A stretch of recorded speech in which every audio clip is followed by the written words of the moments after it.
来，乡亲啊，继续来看这个2022世界机关王的比赛。全国的高中、国中甲国小，总共有200多支的队伍来参加。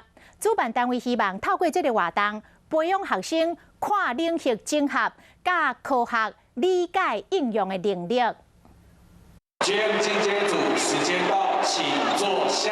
2022世界机关王大赛即天伫咧中兴大学场场，透过智能做到设地查帮，要机关产生反应，考验团队合作。教小朋友要有就是整合统御的能力，然后说故事的能力，然后因为要团队合作，小朋友中间的沟通非常的重要。主办单位讲，即摆拢总200多支队伍参赛，头一个主题是机器人任务赛，这是咧考验解决问题能力和团队合作精神。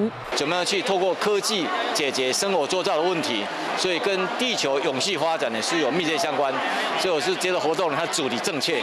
主办单位讲，透过这个比赛，会让提升科学教育，嘛少遭到机械过程，会让栽培囡仔知识和解决问题能力。Hello， 大家好，我是乃瑜，要教给大家2个任务。第一个，华视新闻的脸书专页，你按赞了吗？还有华视新闻的 YouTube 频道，赶紧订阅起来，还要记得按赞，开启小铃铛哦。